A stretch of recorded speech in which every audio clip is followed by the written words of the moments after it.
Vous écoutez Via Sophie Oriente.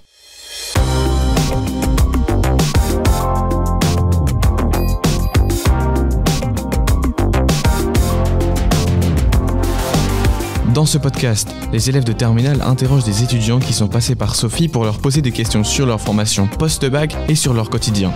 Le tout en 10 minutes chrono. 10 minutes, c'est le temps d'une récréation, d'une partie du trajet du matin ou du soir. Le but, c'est de vous faire découvrir rapidement des formations post-bac, c'est aussi de vous faire profiter de l'expérience des élèves qui sont passés à Sophie et surtout de donner des idées pour Parcoursup. Aujourd'hui, on reçoit Hector qui était en terminale l'an dernier. Il est aujourd'hui étudiant à la fac de Lille en licence de sciences politiques. Il nous explique pourquoi il a choisi cette licence, ses idées de métier, son parcours au lycée et son quotidien à l'université. On laisse la parole à Loane et Agathe qui ont interrogé Hector au studio. Bonne écoute!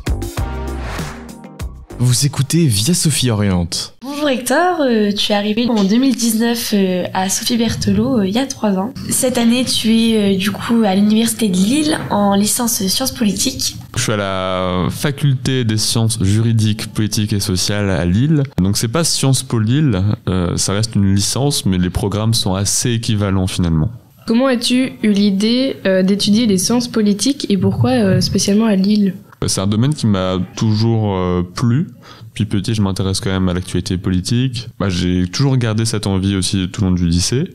J'avais choisi sur Parcoursup presque tous les IEP de France. Mais malheureusement, le concours pour le réseau Sciences Po, donc c'est globalement l'IEP de Lille, Strasbourg, Toulouse, Aix-en-Provence et j'en oublie. Le concours est en même temps que le bac, que les épreuves de spécialité. Donc je pouvais pas non plus tout faire et je l'ai pas eu à quelques points, bon c'est pas grave. La licence Sciences Po est apparue un peu comme un moyen de contourner ça et de pouvoir retenter le concours à la fin de cette année-là. Il faut préciser qu'il y a différentes façons de rentrer à Sciences Po.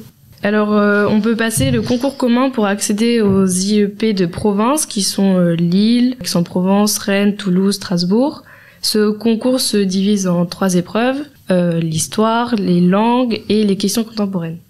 À Sophie Berthelot, nous avons le programme PI encadré par Madame Després. En as-tu bénéficié ? Alors malheureusement non, mais j'ai entendu parler quand j'étais au lycée. Donc le programme d'études intégrées, c'est un programme de démocratisation à destination des élèves boursiers. Ici au lycée Sophie Berthelot, c'est Madame Després, la professeure référente, qui nous propose un accompagnement, généralement 1 heure par semaine pour travailler les cours. Les études de sciences politiques, c'est assez général. On peut compter beaucoup de débouchés. Comme le droit, la fonction publique, le journalisme, l'enseignement ou encore les relations internationales. Donc qu'envisages-tu de faire l'année prochaine ou même plus tard ? Pour l'instant, j'ai une idée un peu vague de ce que je veux faire. Peut-être travailler pour l'Europe, passer des concours pour l'administration française. Bon bref, y a tellement de possibilités en fait en Sciences Po.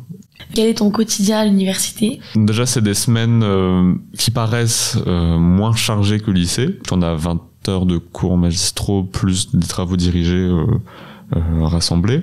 Mais c'est beaucoup plus de travail personnel, c'est-à-dire que je passe du temps à la bibliothèque. Ce soir, je travaille aussi assez régulièrement parce qu'il faut préparer des TD. En gros, c'est 6 heures de travail par TD. Et en plus des TD des cours magistraux, il y a aussi les TD de langue, donc vous avez le choix entre anglais, allemand ou espagnol. Et donc là, ça correspond à 1h30 d'anglais appliqué à une matière. C'est pas un cours d'anglais, vous n'allez pas faire de la grammaire. Donc là, on voyait comment le Parlement britannique il était composé, pareil aux États-Unis. Donc c'est pas vraiment un cours d'anglais.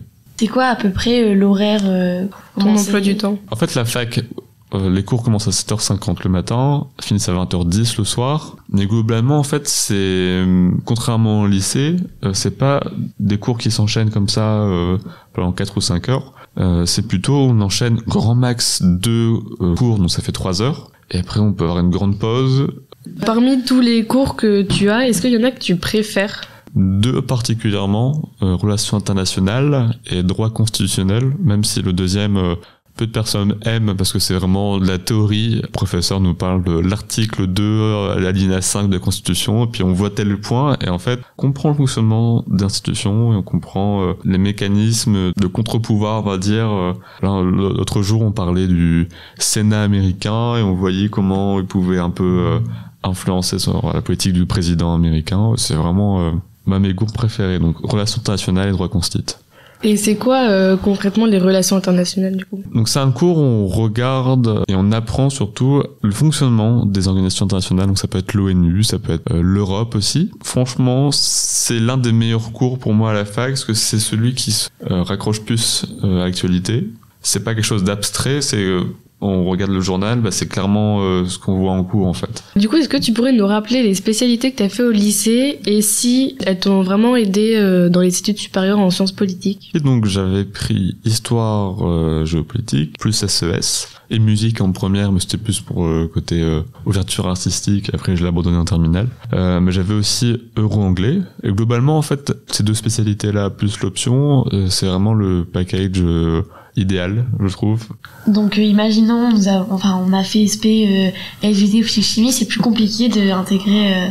C'est pas impossible. Moi, j'ai des amis qui ont fait histoire géopolitique plus SVT, donc c'est possible. Comment se passent les évaluations? Est-ce que c'est par exemple toutes les semaines, tous les mois ou...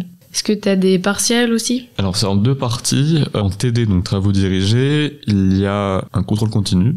Et l'autre côté, c'est un partiel. Donc là, 3 heures d'examen en amphithéâtre, où là, il faut construire une dissertation, en fait, pendant 3 heures. C'est quand à peu près les partiels? Donc c'est en fin de semestre, donc là, 13 et 14 décembre. Sinon, après, c'est au mois d'avril. Et en fait, on est en vacances le 1er mai. Est-ce que pour des gens, le niveau est trop difficile, donc ils abandonnent? Je pense, oui, parce que par rapport à la rentrée, il y a beaucoup plus de place en amphi. Est-ce qu'il faut avoir la moyenne dans toutes les matières ou c'est différent? Globalement, oui, il faut avoir 10 partout. Est-ce que tu pourrais conseiller des choses à faire maintenant pour se préparer à candidater au concours? Je pense que la lecture de la presse, c'est très important. Vous gagnez tellement en connaissances qui seront nécessaires pour les examens. Et c'est pas que pour la Sciences Po, c'est même dès maintenant, pour le bac. Lisez la presse, franchement c'est le meilleur conseil je pense que je peux donner. Avec le recul, quelle est ton impression de Sophie, des souvenirs J'ai passé 3 ans, même c'était sous le Covid, il y a eu des opportunités incroyables. J'ai réussi déjà à monter avec d'autres amis la radio via Sophie. Ça c'est pour l'instant mon plus gros projet en fait. Donc c'est vraiment de l'épanouissement. Ouais, donc tu dirais que vraiment c'est ouvert sur l'artistique, Sophie Berthelot? Globalement, tout ce qui est artistique, ça crée des conditions de travail idéales. C'est-à-dire que le lycée devient vivant, en fait. Et moi, c'était un plaisir de venir. Genre, je me levais le matin, c'était bon. C'était pas, je viens en cours, oh là là. Non, c'était des journées enrichissantes. On voyait plein de choses. Vraiment, c'est vraiment super. Un lycée qui peut t'épanouir, en fait. Vive Sophie Berthelot. C'est ainsi que s'achève cette émission. Merci encore à toi, Hector, d'être venu, d'avoir fait le déplacement pour nous éclairer. Si vous voulez plus d'informations, elles seront disponibles sur le site. Si vous voulez en savoir plus sur le programme PAY qui existe au sein du lycée, n'hésitez pas à vous rapprocher de Madame Després, responsable du programme. Elle pourra vous donner toutes les informations. À bientôt! C'était Via Sophie Orientation, spéciale licence de sciences politiques. À bientôt!